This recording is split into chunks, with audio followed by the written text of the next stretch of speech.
بسم الله الرحمن الرحيم. الحمد لله رب العالمين، والصلاة والسلام على سيد الأنبياء والمرسلين وعلى آله وأصحابه وأزواجه وذرياته أجمعين، أما بعد، فأعوذ بالله من الشيطان الرجيم. بسم الله الرحمن الرحيم. يا أيها الذين آمنوا إذا نودي للصلاة من يوم الجمعة فاسعوا إلى ذكر الله وذروا البيع ذلكم خير لكم إن كنتم تعلمون. فإذا قضيت الصلاة فانتشروا في الأرض وابتغوا من فضل الله واذكروا الله كثيرا لعلكم تفلحون. صدق الله العلي العظيم. وقال رسول الله صلى الله عليه وسلم: سيد الأيام الجمعة، او كما قال حبیبنا وقرۃ اعیننا محمد صلی اللہ علیہ وسلم. عزیز طلباء، معزز سامعین، مجھ سے میرے ایک ساتھی نے، ایک دوست نے کہا کہ آج بیان کا موضوع مدینہ منورہ کی فضیلت رہے، لیکن اتفاقی بات کہ کسی عذر کی وجہ سے میں کوئی مطالعہ آج نہیں کر سکا، اور کچھ بھی میرے ذہن میں نہیں تھا کہ کس موضوع پر بیان کروں. پھر مسجد میں داخل ہوتے ہوتے میرے ذہن میں آیت آئی: یا ایھا الرسول کلوا من الطیبات واعملوا صالحا. ارادہ ہوا کہ اس موضوع پر گفتگو کروں. نماز پڑھ کر کے فارغ ہوا تو پھر یہ آیت ذہن میں آئی جو میں نے آپ کے سامنے تلاوت کی، تو میں نے اسی میں خیر سمجھی، اور انشاءاللہ مدینہ منورہ کا بھی آج کے اس بیان میں ذکر آئے گا، اور آئندہ انشاءاللہ پھر باقاعدگی کے ساتھ مدینہ منورہ کی برکات اور وہاں کی سعادتیں اور وہاں کے فضائل و مناقب انشاءاللہ بیان کیے جائیں گے. جو آیت شریفہ میں نے آپ کے سامنے تلاوت کی بچوں، اس میں اللہ رب العزت فرماتے ہیں کہ مسلمانوں، جب تمہیں جمعے کے روز نماز کے لیے آواز دی جائے تو دوڑ کر کے اللہ کی یاد کے لیے، اللہ کے ذکر کے لیے، یعنی نماز جمعہ کے لیے آیا کرو. فسعوا کا مطلب یہاں یہ ہے کہ دوڑ کر کے آنے کا جو مطلب ہے وہ یہ نہیں کہ دوڑ لگا کر کے ہی آنا ہے. مطلب یہ کہ سارے کام کاج چھوڑ دو، ساری چیزیں بھول جاؤ، اور بس اللہ رب العزت کو یاد کرنے کے لیے سیدھے مسجد کا رخ کرو. تو مجھے خیال ہوا کہ میں آپ کے سامنے یہ بیان کروں کہ نماز جمعہ کا آغاز کب ہوا اور کیسے ہوا اور کس نے کیا. یہ ایک تاریخی چیز ہے جو آپ کے سامنے، ہمارے طلباء کے سامنے رہے. اگر کوئی پوچھنے ہی لگے کہ نماز جمعہ کا آغاز کب ہوا، کیسے ہوا، کس طرح ہوا، کس نے کیا، تو چند ایک طلباء کے علاوہ شاید پھر اس کا کوئی جواب دے سکے. تو اس لیے خیال ہوا کہ اسی کے تعلق سے آج بات عرض کروں. رسول کریم صلی اللہ علیہ وسلم مکۃ المکرمہ میں تھے. سن 11 نبوت میں جب آپ کو نبوت ملے، 11 سال گزر گئے، وہ 11 نبوت کہلاتا ہے. سن 11 نبوت میں مدینہ منورہ سے قبیلہ اوس اور قبیلہ خزرج، یہ دو قبیلے آباد تھے. تو قبیلہ اوس کے 6 آدمی ایسے تھے کہ جن سے رسول اللہ کی ملاقات ہو گئی، اور ان سے ملاقات کے بعد اللہ کے رسول صلی اللہ علیہ وسلم نے ان کے سامنے اسلام پیش کیا. انہیں اللہ کے رسول کی باتیں بڑی پسند آئی. یہ حج کا موقع تھا اور مدینہ منورہ سے لوگ حج کے لیے آئے ہوئے تھے. یہ بڑے خوش نصیب صحابہ تھے کہ جن کی پہلی ملاقات رسول اللہ سے ہوئی. اور عقبہ ایک گھاٹی کو کہتے ہیں.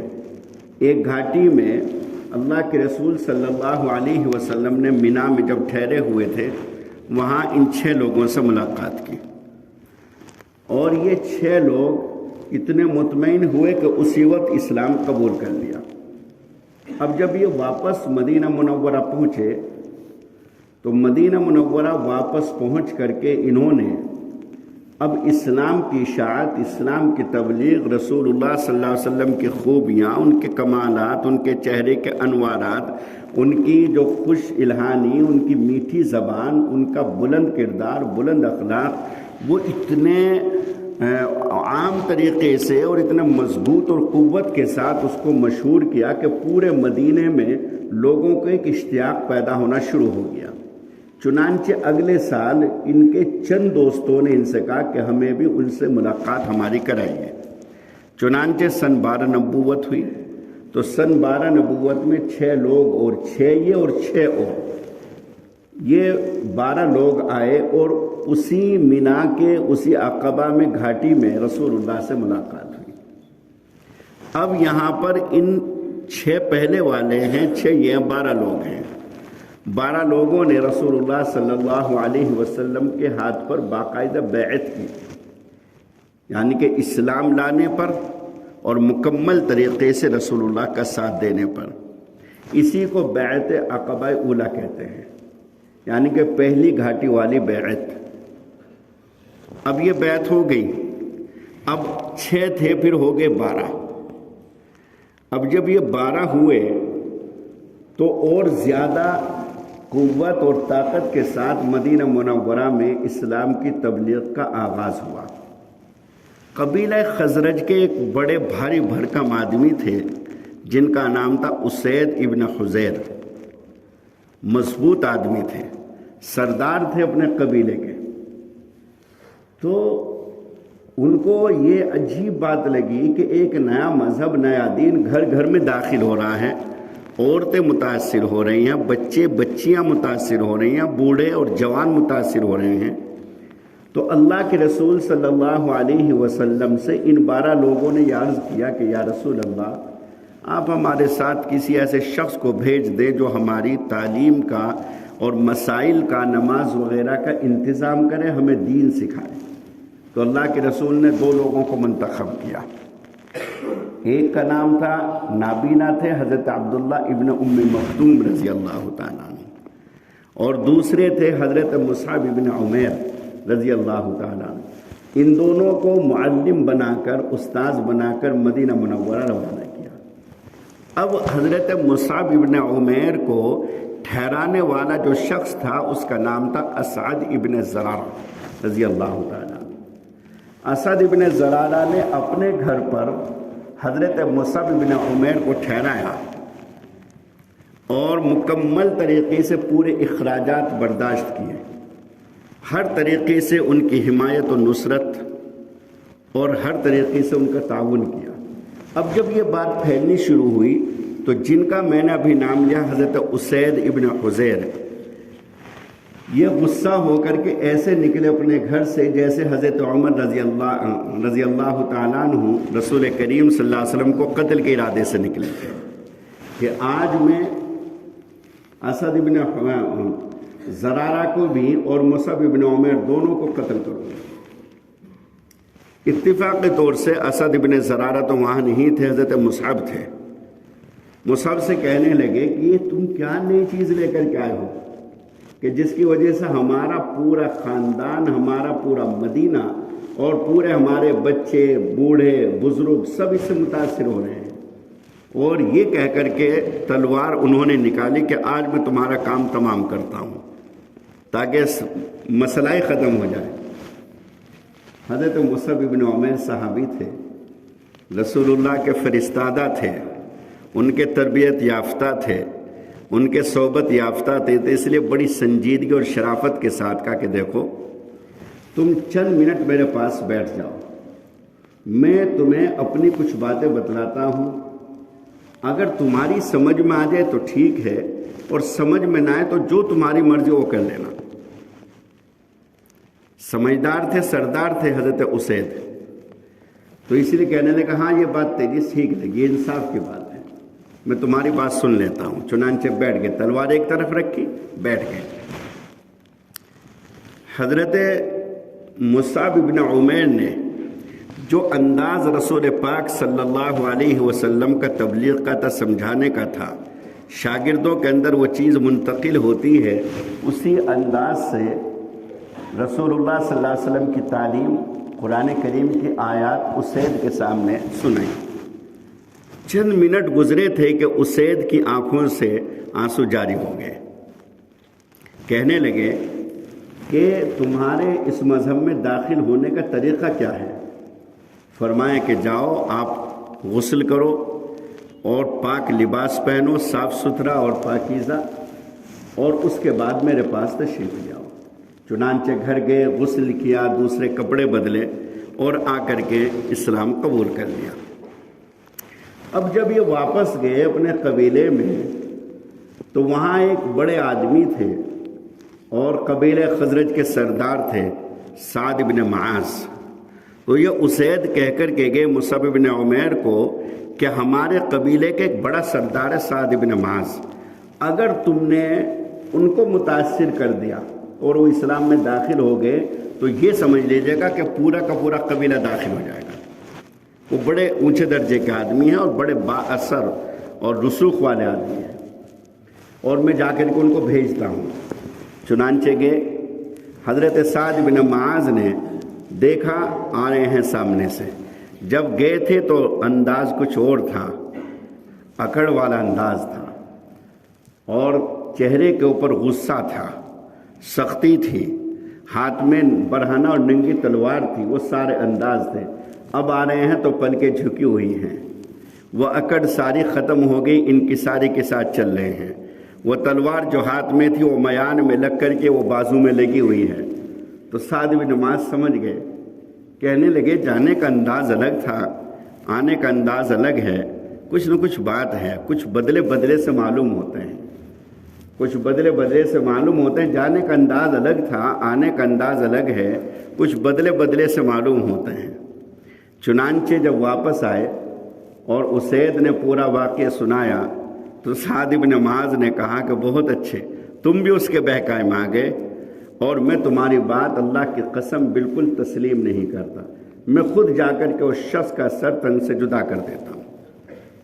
چنانچہ تلوار لے کر کے ان سے بھی زیادہ طاقتور آدمی چلے، اسید سے بھی زیادہ طاقتور تھے سعد بن معاذ، چل دیے۔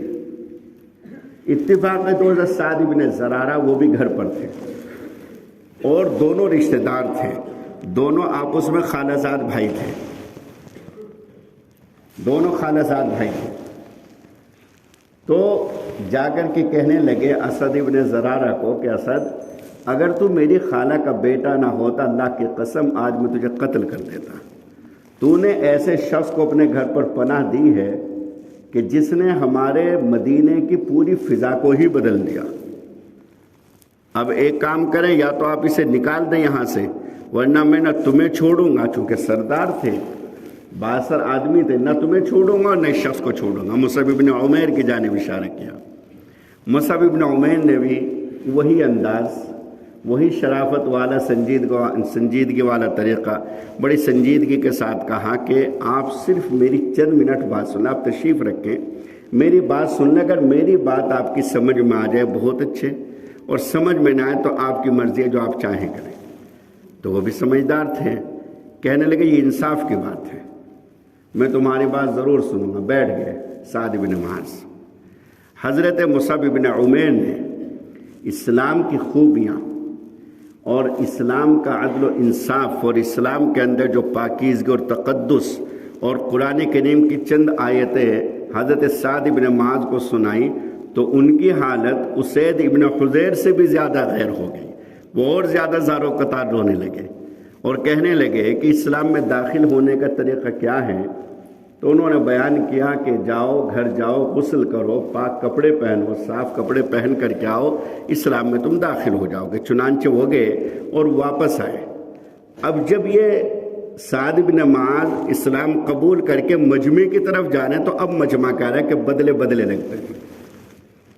ابھی تو سعد بن معاذ کہہ رہے تھے اسید کو، اب سعد بن معاذ کو پورا مجمع دیکھ رہا ہے کہ بدلے بدلے معلوم ہوتے ہیں۔ گئے تھے بڑی اکڑ کے ساتھ، بڑے غرور اور گھمنڈ اور غصے کے ساتھ، اور آ رہے ہیں تو بڑی انکساری ہے، اور جو ایک طاقت اور قوت کے ساتھ قدموں کو اٹھا رہے تھے وہ انداز نہیں ہے، بلکہ ہلکے ہلکے چل کر کے نظریں جھکی ہوئی ہیں، اور وہ تلوار جو ہاتھ میں تھی وہ میان میں لگی ہوئی ہے، اور وہ میان بھی بازو میں لگا ہوا ہے۔ آ کر کے حضرت سعد بن معاذ نے اپنے قوم کو مخاطب کیا، اور اپنی قوم کو مخاطب کر کے یہ نہیں کہا کہ تمہارا کیا مشورہ، بلکہ یہ کہا کہ قوم یہ بتاؤ کہ میرے بارے میں تمہارا کیا خیال ہے، میں کیسا آدمی ہوں۔ قوم کہنے لگی کہ آپ تو ہمارے سردار ہیں، ہمارے سربراہ ہیں، آپ تو صاحب الرائے ہیں، آپ فیصلہ اچھا کرتا، ہم نے جب سے آپ کو دیکھا آپ ہمارے سردار بنے، ہمیشہ آپ نے عدل و انصاف سے کام لیا ہے، آپ کی رائے سب سے اچھی رائے ہوتی ہے۔ تو سعد بن معاذ نے کہا کہ اب سن لو کہ جو بھی اسلام قبول کرے گا وہ اس قبیلے کا فرد رہے گا، ورنہ ختم، قبیلے سے نکال دیا جائے گا۔ یہ فیصلہ تھا سعد بن معاذ کا، جو اسلام قبول کرے گا وہ اس قبیلے کا فرد کہلائے گا، ورنہ تو اس کا قطع تعلق اور اس سے رشتہ ختم۔ بیک وقت سب نے کہا ہم تیار ہیں۔ چنانچہ سب نے جو اس مجمع میں موجود تھے سب نے کلمہ پڑھ لیا، اسلام قبول کر لیا۔ حضرت سعد بن زرارہ رضی اللہ تعالیٰ عنہ ایک روز لوگوں کو جمع کر کے کہنے لگے کہ میرا دل چاہتا ہے، ہم دیکھتے ہیں کہ یہودی اتوار میں جمع ہو کر عبادت کرتے ہیں، عیسائی اتوار میں جمع ہو کر کے عبادت کرتے ہیں، ہم دیکھتے ہیں کہ مدینے میں جو یہودی آباد ہیں وہ سنیچر میں بار میں جمع ہو کر کے عبادت کرتے ہیں۔ میرا دل چاہتا ہے کہ ہم جمعے کے روز ایک کسی جگہ جمع ہو جائیں اور ہم عبادت کریں۔ لوگوں نے کہا کہ سب سے اچھا یہ کہ آپ ہی کے مکان پہ جمع ہو جایا کریں۔ حضرت سعد بن زرارہ نے کہا بہت اچھی بات ہے۔ چنانچہ سعد بن زرارہ کے مکان پر جمعے کے روز سب جمع ہوئے، اور جمعے سے پہلے کہا جاتا ہے یوم العروبہ۔ یوم العروبہ جیسے مدینہ کو یثرب کہتے تھے، مدینہ کا نام مدینہ نہیں تھا، وہ تو رسول کریم صلی اللہ علیہ وسلم نے بدلا ہے، ورنہ مدینہ کا نام تھا یثرب۔ تو اسی طریقے سے جمعہ یہ پہلے سے نام نہیں ہی تھا، اس کا نام تھا یوم العروبہ، لیکن حضرت سعد بن زرارہ نے کہا کہ اس دن کا نام ہم جمعہ رکھتے ہیں۔ چنانچہ نام کی بھی تجویز اور نماز کی بھی تجویز اور مکان کی بھی تجویز وہ ساری کی ساری حضرت سعد بن زرارہ کی ہے۔ تو سب سے پہلے اسلام میں جو جمعہ قائم ہوا مدینہ منورہ میں ہوا، حضرت سعد بن زرارہ رضی اللہ تعالیٰ عنہ کے مکان پر ہوا۔ حضرت اسعد بن زرارہ رضی اللہ تعالیٰ عنہ کے مکان پر ہوا، اور حضرت اسعد بن زرارہ رضی اللہ تعالیٰ عنہ کی ہی تجویز پر ہوا۔ تو اصلاً جمعے کا آغاز حضرت اسعد ابن زرارہ رضی اللہ تعالیٰ عنہ کے مکان سے ہوا، اور ادھر جمعے کا قیام ہوا، ادھر اللہ رب العزت نے آیت نازل فرما دی، یا ایھا الذین آمنوا اذا نودی للصلاۃ من یوم الجمعہ فاسعوا الی ذکر اللہ۔ اللہ کو یہ ادا اہل مدینہ کی اتنی اچھی لگی کہ باقاعدہ اسی نام سے سورت ہی نازل فرما دی، سورۃ الجمعہ۔ جتنے باقی دن ہیں، یوم السبت ہے، یوم الاحد ہے، الاثنین ہے، الثلاثاء، الاربع وغیرہ، کسی نام پر کوئی صورت نہیں، صرف یہ واحد ہے کہ جس کے نام پر باقاعدہ صورت نازل ہوئی۔ اللہ کو یہ اہل مدینہ کی ادا اتنی پسند ہے کہ اس نام پر مہر لگا دی اللہ رب العزت نے، اور اس دن کا نام جمعہ رکھا۔ اور جو تجویز ہوئی تھی حضرت سعد بن زرارہ رضی اللہ تعالیٰ عنہ کی جانب سے، اس تجویز کے مطابق اللہ رب العزت نے جمعے کی نماز کو فرض قرار دے دیا، یعنی کہ آغاز ہو گیا تھا۔ اب جب یہ آیت نازل ہوئی تو رسول کریم صلی اللہ علیہ وسلم نے حضرت مصعب ابن عمیر رضی اللہ تعالیٰ عنہ کو ایک خط لکھا اور فرمایا کہ مدینہ منورہ میں جمعہ قائم کیا جائے۔ اسعد ابن زرارہ پہلے ہی کرا چکے تھے۔ جب اللہ کے رسول صلی اللہ علیہ وسلم کا مانا تو بہت خوش ہوئے، بڑی دعائیں دی اسعد ابن زرارہ رضی اللہ تعالیٰ عنہ کو۔ اب یہ سن 13 نبوت ہوئی، 11 میں 6 لوگ تھے، 12 میں 12 تھے، اب یہ سن 13 نبوت آیا، حج کے لیے لوگ آ رہے ہیں، تو اس میں مدینہ منورہ سے تقریباً 400 لوگ تھے، جن میں 75 مسلمان تھے، یعنی کہ جو پہلے ہی اسلام قبول کر چکے تھے، یہ سمجھ لیجیے گا۔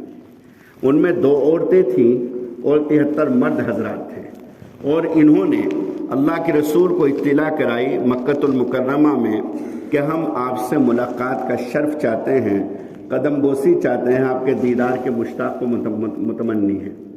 چنانچہ اللہ کے رسول صلی اللہ علیہ وسلم وہی مینا میں اسی گھاٹی میں رات میں تشریف لائے، ساتھ میں حضرت عباس ان کے چچا تھے۔ اب یہاں آ کر کے اب بات چیت شروع ہوئی اور معاہدے شروع ہوئے۔ حضرت اسید ابن حضیر نے کہا کہ اے اللہ کے رسول، کہیں ایسا تو نہیں کہ کل جب یہودی ایمان قبول کر لیں گے تو ایمان قبول کرنے کی وجہ سے آپ ہمارا ساتھ چھوڑ دیں اور یہودیوں کے ساتھ ہو جائیں؟ اس لیے کہ یہودی بھی اہل کتاب، اہل شریعت ہیں، اور آپ بھی اہل شریعت ہیں، اہل کتاب ہیں۔ اللہ کے رسول نے فرمایا نہیں، جو تمہارا دشمن وہ ہمارا دشمن، جو تمہارا دوست وہ ہمارا دوست، جس سے تمہارا معاہدہ اس سے ہمارا معاہدہ اسی کے مطابق ہوگا۔ دوسری بات انہوں نے کہ یا رسول اللہ، ہمیں اندازہ ہے، ہمیں نظر آتا ہے کہ آپ کی جو شخصیت ہے اور آپ کی جو ذات اور آپ کا جو بلند کردار اور اخلاق ہے اور اسلام جو مذہب ہے برحق اور سچا، ہمیں ایسا محسوس ہوتا ہے کہ کل جب مکۃ المکرمہ کو آپ فتح کر لیں گے اور اہل مکہ ایمان قبول کر لیں گے تو کہیں ایسا تو نہیں کہ آپ اہل مکہ کے کہنے کی وجہ سے ہمیں چھوڑ کر کے مکہ چلے آئیں؟ تو اللہ کے رسول صلی اللہ علیہ وسلم نے فرمایا ایسا بھی نہیں ہوگا، جب میں تمہارے ساتھ جاؤں گا بس تمہارے ہی پاس رہوں گا اور تمہیں چھوڑ کر کے مکہ نہیں آؤں گا۔ جب یہ معاہدہ اور معاملہ طے ہو گیا، حضرت اسید ابن حضیر جو قتل کے ارادے سے آئے تھے حضرت عمر کی طرح، سب سے پہلے انہوں نے ہاتھ بڑھایا، یا رسول اللہ ہم بیعت کرتے ہیں، آپ اپنا ہاتھ دیجئے۔ اللہ کے رسول کا ہاتھ لیا، ابھی ہاتھ پر ہاتھ رکھنے والے تھے کہ حضرت عباس نے روک دیا۔ حضرت عباس نے سنا، فرمایا کہ سنو، بیعت ہونے سے پہلے ایک بات سمجھ لو، تم جو بیعت لے رہے ہو تو یاد رکھو کہ پورے عرب عجم پوری دنیا کی دشمنی تم اپنے سر لے رہے ہو۔ یہ بیعت کر کے تم مدینہ چلے جاؤ گے اور مدینہ منورہ آنے کی دعوت رسول اللہ کو دے رہے ہو، تمہیں معلوم ہے کہ اس کا انجام کیا ہے۔ باوجود اس کے کہ مکے والوں کے میرے بھتیجے محمد صلی اللہ علیہ وسلم سے اختلافات ہیں، وہ ان کے دین کے سخت مخالف ہیں، لیکن اس کے باوجود وہ انتہا عزت اور اکرام اور احترام کے ساتھ ان کو دیکھتے ہیں۔ کہیں ایسا نہ ہو کہ کل یہ مدینہ منورہ چلے جائیں اور تم لوگ ان کا ساتھ چھوڑ دو۔ دشمن ہے پوری دنیا تمہاری اور ان کی جان کے در پہ ہوں گے، اس کی وجہ سے تمہیں ان کی نصرت اور مدد کرنی پڑے گی۔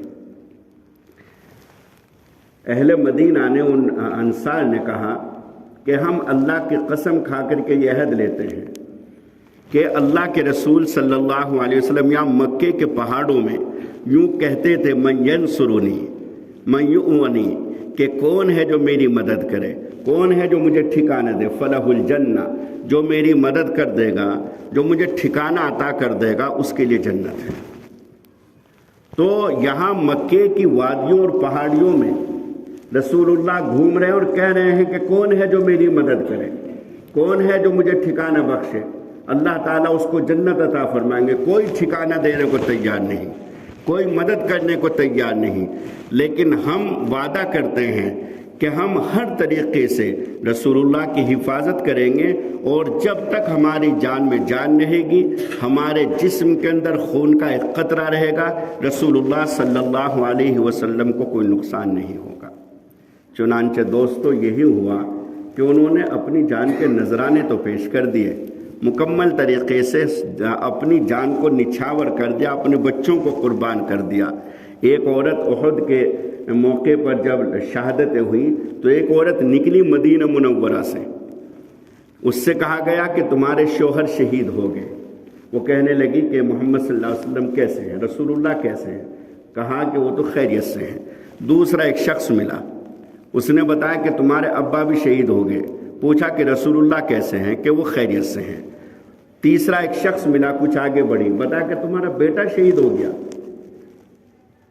فرمانے لگی کہ رسولullah کیسے ہیں؟ کہ وہ خیریت سے۔ فرمانے لگی اگر رسولullah خیریت سے ہیں تو اللہ کی قسم بیٹا بھی قربان، شوہر بھی قربان، ابا بھی قربان، مجھے کوئی پرواہ نہیں۔ اگر وہ صحیح سالم ہیں تو پورا خاندان بھی قربان ہو جائے تب بھی مجھے کوئی پرواہ نہیں۔ اور ایک مرتبہ صرف میں اپنی آنکھوں سے دیدار کرنا چاہتی ہوں، ایک مرتبہ دیدار کرنا چاہتی ہوں، مجھے ان کے پاس لے کر کے چلو۔ چنانچہ پہنچے اللہ کے رسول صلی اللہ علیہ وسلم کے پاس اور دیدار کر کے کہنے لگے یا رسول اللہ آپ صحیح سالم ہیں تو ہم سب صحیح سالم ہیں، یہ ہمارا پورا خاندان بھی آپ پر قربان ہو جائے، جان نثار کر دے تب بھی ہمیں کوئی پرواہ نہیں، بس آپ صحیح سالم رہنے چاہیے۔ ایسے بے شمار واقعات ہیں۔ تو بہرحال اس کے بعد اللہ کے رسول صلی اللہ علیہ وسلم نے مدینہ منورہ آنے کی باقاعدگی کے ساتھ میں ترتیب بنائی، اور وہ ہجرت کا واقعہ میں اپنے سیرت کے بیان میں آپ کو مختصر انداز سے سنا چکا ہوں، لیکن مجھے اصل یہ سنانا تھا کہ جمعے کا جو دن ہے اس کو کس طریقے سے اور کب جمعے کا آغاز ہوا، جمعے کی نماز کب پڑھی گئی، کس نے پڑھی، کہاں پڑھی گئی۔ تو جمعے کی نماز کا آغاز مدینہ منورہ میں ہوا، اسعد بن زرارہ رضی اللہ تعالیٰ عنہ کے مکان پر ہوا۔ حضرت مصعب بن عمیر رضی اللہ تعالیٰ عنہ نے سب سے پہلے جمعے کی نماز پڑھائی۔ لفظ جمعہ پہلے نہیں تھا، یوم العروبہ اس کو کہتے تھے، صحابہ کرام نے ہی اس کا نام جمعہ تجویز فرمایا، اور پھر باقاعدہ اللہ رب العزت نے اسی نام سے سورت نازل فرمائی، اور اسی میں اللہ نے فرمایا کہ مسلمانوں جب نماز کے لیے تمہیں جمعے کی نماز کے لیے آواز دی جائے، اذان دی جائے، تو تم اپنے کام کاج کو چھوڑ کر کے اللہ کے ذکر کے لیے یعنی کہ نماز جمعہ کے لیے آیا کرو۔